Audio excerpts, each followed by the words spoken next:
Hello and again welcome to my YouTube channel. I am doctor Mohammad Danish. और आज मैं कई पहलुओं पर डिस्कस करूंगा और आप लोग के साथ इन्फॉर्मेशन शेयर करूंगा। जैसा कि हम लोगों ने भी पिछले टाइम देखा कि कुछ एग्ज़ाम्स हुए, जैसे कि पीजीटी का एग्ज़ाम हुआ, जेआईसी लेक्चरर का एग्ज़ाम हुआ, और कुछ टाइम बाद आपका असिस्टेंट प्रोफेसर के लिए जो है एग्ज़ाम होना प्रस्तावित है। 30 तारीख को प्रस्तावित है, लेकिन हालांकि उसके अभी तक एडमिट कार्ड नहीं आए हैं। तो उम्मीद ये भी लगाई जा रही है कि शायद एग्ज़ाम पोस्टपोन हो, लेकिन अभी तक कोई आयोग की तरफ से कोई इन्फॉर्मेशन शेयर नहीं हुई है। तो उम्मीद ये करते हैं कि हो सकता है 2 दिन पहले भी 3 दिन पहले भी एडमिट कार्ड इशू हो, क्योंकि कई बार इससे पहली बार भी एग्ज़ाम हुए हैं तो उसमें बहुत लेट एडमिट कार्ड इशू हुए। और हम जैसा कि जानते हैं कि इसका सेंटर जो है उन्होंने प्रयागराज रखा है, जो कि इलाहाबाद है। तो जाहिर सी बात है, अब देखते हैं। आज 23 तारीख हो गई है और अभी तक तो एडमिट कार्ड नहीं आए हैं, तो उस पर बात करेंगे। लेकिन मैं आज जो आप लोग के साथ एक पहलू डिस्कस करना चाह रहा हूँ वो ये है कि हालांकि उस टॉपिक पे मैं पहले भी डिस्कशन कर चुका हूँ, लेकिन मैं उसे एक लिंकिंग के फॉर्म में, एक जुड़ाव के तौर पे मैं आपके साथ डिस्कस करूँगा। जैसे कि हमने देखा कि पीजीटी का एग्ज़ाम हुआ, हज़ारों लाखों बच्चा उस पीजीटी के एग्ज़ाम में बैठा और उन्होंने पेपर भी दिए, आंसर कीज आई, फिर उसकी अपडेटेड आंसर की आई, साथ में रिजल्ट डिक्लेयर हुआ, फिर इंटरव्यू का सेशन शुरू हुआ और काफ़ी बच्चों के इंटरव्यूज़ हो चुके हैं। कुछ ही सब्जेक्ट्स हैं जिनके इंटरव्यू बाकी हैं और एक उथल पुथल मची रही कि कट ऑफ कितनी जाएगी और नंबर कितने आएंगे और कितने पे सिलेक्शन होगा, ईडब्ल्यूएस में कितने पे होगा कि ओबीसी में कितने पे होगा। बच्चे इसी उधेड़-बुन में लगे रहे और उसके बाद जब रिजल्ट आता है तो हमने बहुत देखा कि बहुत ही चौंकाने वाले बहुत ही नतीजे सामने आए कि ज़्यादा नंबर वालों का सिलेक्शन नहीं हुआ और कम नंबर वालों का सिलेक्शन हो गया।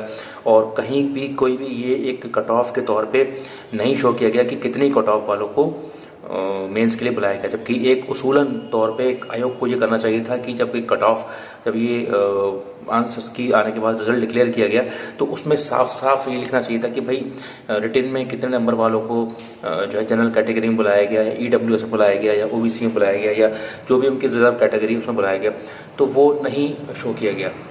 वो बात अलग है कि वो बाद में जब इंटरव्यू हो जाता है उसके बाद जो फाइनल लिस्ट आती है उसके बाद शो किया जाता है, लेकिन उसके बाद क्या मतलब बनता है शो करने का?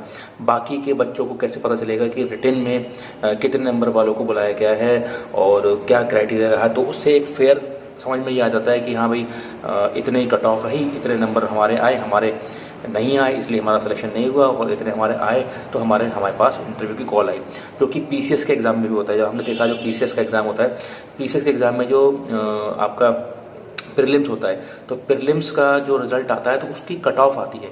तो मेरी ये समझ में नहीं आता है कि आयोग ने यही चीज़ पीजीटी के लिए क्यों नहीं लागू की। पीजीटी में भी ये चीज़ होना चाहिए कि भाई रिटन एग्ज़ाम होने के बाद जो रिजल्ट डिक्लेयर होता है रिटन का, उसमें आपको कट ऑफ देनी चाहिए कि कितने नंबर उसका। अगर आप नहीं दे रहे हैं तो इसका मतलब कहीं ना कहीं मंशा में खोट है, कहीं ना कहीं कुछ गड़बड़ी है और गड़बड़ी का खाना है बिल्कुल। तभी जो है खुल के कट ऑफ नहीं दी जा रही है, क्योंकि खुल के अगर कट ऑफ देंगे तो ये चैलेंज हो जाएगा कि हाँ किसको बुलाया किसको नहीं बुलाया। अब ये कैसे डिफाइन होगा कि कितने नंबर वाले को कॉल आई या नहीं आई? हम आप लोग तो सिर्फ एक कयास लगा सकते हैं, एक अनुमान लगा सकते हैं कि भाई इतने नंबर वालों को बुलाया, इतने नंबर वालों को नहीं बुलाया, लेकिन ये मैं फेयर सिलेक्शन नहीं कहूँगा इसको। This is not the way to conduct the exam which is the government exam, और गवर्नमेंट पोस्ट के लिए एग्जाम है, परमानेंट लेक्चरर की पोस्ट के लिए एग्जाम है। क्या मतलब बनता है एग्जाम कंडक्ट कराने का? फिर तो कोई ज़रूरत ही नहीं है। जिनको लेना है उनको लीजिए, जिनको नहीं लेना है मत लीजिए। सब everything is under your hand, power is yours, everything is yours. Why to waste the resources of the country, why to waste the hard earned money of the students and their parents. भाई मेहनत से लोग कमाते हैं, 600 700 रुपये का 800 रुपये का फॉर्म आप भरवाते हैं, उसके बाद इस तरीके से होता है। चलिए कोई बात नहीं, अब जो हुआ वो हुआ। ये तो एक अपने दिल की बात रखने वाली बात है, ठीक है। अब बच्चे प्लेटफॉर्म पे शेयर कर रहे हैं अपने अपने कमेंट के, सर कुछ पता नहीं चल पा रहा है कि कट ऑफ कितनी गई, कितने को बुलाया गया। और जब इंटरव्यू के नतीजे सामने आ रहे हैं कि जो बच्चे इंटरव्यू दे के बाहर निकल रहे हैं, तो कुछ ही बच्चे ऐसे हैं जो कह रहे हैं कि हमारा इंटरव्यू सही चला, 10 मिनट 15 मिनट 20 मिनट उनसे पूछा, लेकिन ज़्यादातर बच्चों ने कहा कि हमारा 2 मिनट चला, हमारा 3 मिनट चला। कुछ बच्चों ने तो ये तक मुझे कमेंट किया कि सर बैठने तक को नहीं पूछा, खड़े खड़े ही इंटरव्यू ख़त्म कर दिया। मेरी समझ में नहीं आ रहा है किस तरीके का ये इंटरव्यू लिया कि इंसान को बैठने को भी नहीं पूछा और बस खड़े खड़े ही आपने जज कर लिया कि हाँ वो पढ़ाने लायक है या नहीं है, और 50 नंबर में से आपने उसे उठा के 20 नंबर या 25 नंबर दे दिए। ठीक है, इतने आप कैसे कैपेबल हो गए कि एक आदमी को आप 2 मिनट में जज कर ले रहे हैं? तो वो जज नहीं कर रहे हैं, वो आप जो है उसके नंबर देख के, उसके रिटन के मार्क्स देख के उसको जज कर रहे हैं ऐसा। और बच्चे मुझसे कह रहे हैं कि नहीं सर 1 मिनट में जज हो जाता है कि कौन कैसा है। ऐसा नहीं है बेटा, आप 1 मिनट में 1 क्वेश्चन 2 क्वेश्चन पूछ लो, वो नहीं बता पा रहा है, ऐसा नहीं है। उसको टाइम दो। कोई अगर रिटन मार्क्स लेके आ रहा है और इंटरव्यू तक पहुंच रहा है तो इसका मतलब ये नहीं कि उसको जानकारी नहीं है। उसके अंदर नॉलेज है, उसके अंदर कैपेबिलिटी है। आप जो है उससे बैठने तक को नहीं पूछ रहे हैं, खड़े खड़े इंटरव्यू आप कंडक्ट करा के ख़त्म करा दे रहे हैं। तो this is not the way to conduct the interview और कंडक्ट द एग्जाम। ओके, तो ये तो नतीजे बाहर आ रहे हैं। और बहुत सारे बच्चों ने मुझे, एक नहीं दो नहीं, बहुत से बच्चों ने बताया कि उनका इंटरव्यू इसी तरीके से हुआ है। सही तरीके से सवाल नहीं पूछे गए, बैठने तक को नहीं पूछा गया, और क्या करते हो क्या नहीं करते हो, कहाँ जॉब करते हो, और मतलब इस तरीके के सवाल जो कि 50 नंबर को जस्टिफाई नहीं करते हैं। कोई 10-20 नंबर का हो, 50 number is significant marks for interview. जिसमें अगर आपने 3 चीज़ें शो की है कि आपके भाषा की अभिव्यक्ति और पर्सनालिटी, ये सब चीज़ें, तो 50 नंबर इतनी जल्दी आप आसानी से नहीं दे सकते। तो एक तो चीज़ रही। तो इस एग्ज़ाम से, पीजीटी के एग्ज़ाम से हमें ये तो समझ में आया कि हमें आने वाले जो आगामी एग्ज़ाम्स हैं या इसके बाद भी कभी एग्ज़ाम होता है तो हमारी क्या अप्रोच रहनी चाहिए। हमारी अप्रोच यही होना चाहिए कि हम रिटन में ज़्यादा से ज़्यादा स्कोर करें, क्योंकि ये एग्ज़ाम सिर्फ रिटन बेस्ड है।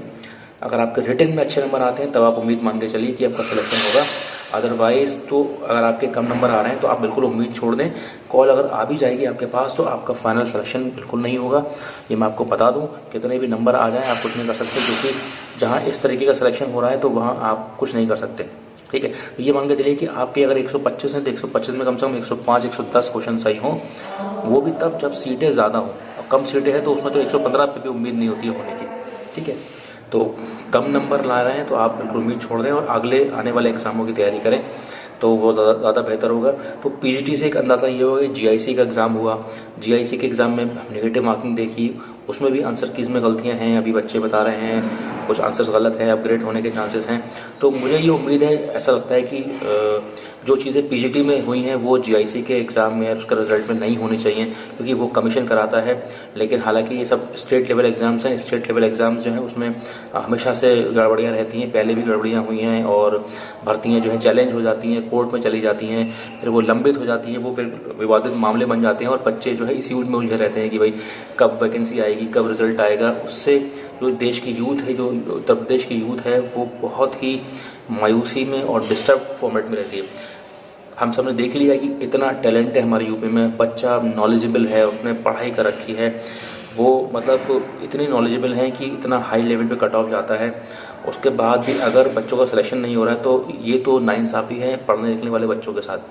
फिर ऐसे बच्चे क्या करते हैं, फिर ऐसे बच्चे जो है फिर छोटी मोटी जॉब पकड़ लेते हैं और अपनी एजुकेशन के साथ कंप्रोमाइज़ कर लेते हैं, अपने कैरियर ऑप्शंस के साथ कंप्रोमाइज़ कर लेते हैं, जो कि ये बहुत गलत चीज़ है। इस पर अगर कोई भी ब्यूरोक्रेट या कोई भी डेमोक्रेट अगर इस चीज़ को देख रहा है तो इन बातों को थोड़ा सा ध्यान रखिए, और थोड़ा सा यूथ पे ध्यान रखिए कि यूथ के ऊपर फोकस करें, उनकी एजुकेशन इस तरीके से ज़ाया ना जाए, तो कम से कम फेयर सिलेक्शन हो। कम से कम ये तो उम्मीद रहेगी कि हाँ हमने पढ़ाई की, हमने कॉम्पीट किया, प्रतिस्पर्धा रहेगी, क्योंकि अगर प्रतिस्पर्धा नहीं रहेगी, कंपटीशन ख़त्म हो जाएगा, फिर तो कुछ नहीं हो सकता। फिर हम बात करते हैं विकास की कि हमारा देश डेवलप होना चाहिए, हमारा प्रदेश डेवलप होना चाहिए, हमारा एजुकेशन सिस्टम ऐसा होना चाहिए, वैसा होना चाहिए। तो वो सारी चीज़ें सिर्फ जो एक आइडियल जो है करने इमेजिनेशन में ही होकर रह जाता है।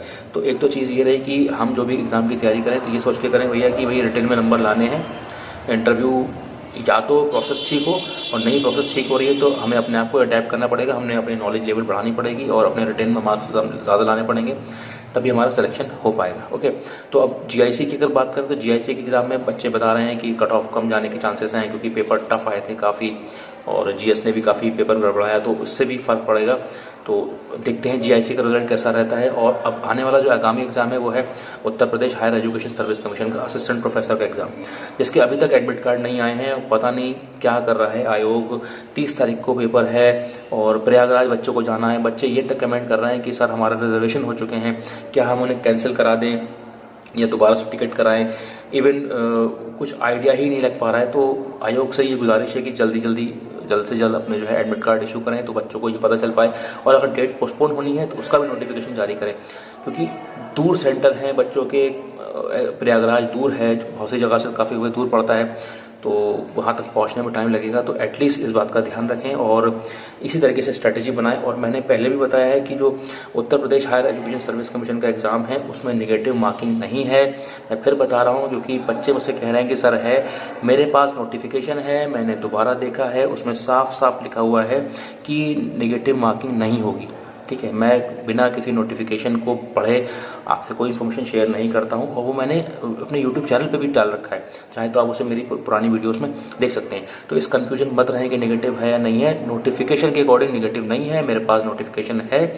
ठीक है, मैं कन्फर्म्ड हूँ, आप उस पर ध्यान रखें, नेगेटिव मार्किंग नहीं है।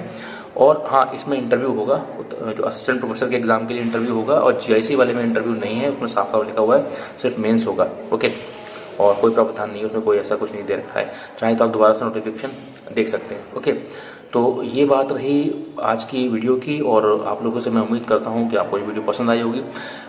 एक चीज़ मैं लास्ट में और बोलना चाहता हूँ कि किसी भी तरीके की मायूसी में मत जिएगा।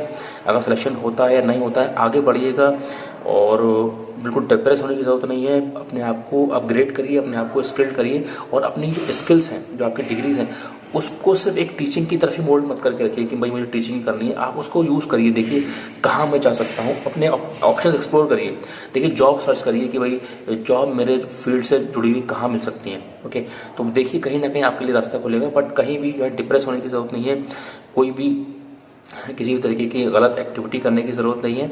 फोकस रहिए, एजुकेटेड रहिए और खुश रहिए। सबसे बड़ी बात यह है, बी हैप्पी, हमेशा खुश रहने की कोशिश करिए। तो आज के लिए इतना ही। अगर आपको ये वीडियो पसंद आई हो तो उसको ज़रूर लाइक करिएगा, शेयर करिएगा और सब्सक्राइब करिए मेरे channel Danish career counselling. Thank you very much, thanks for watching.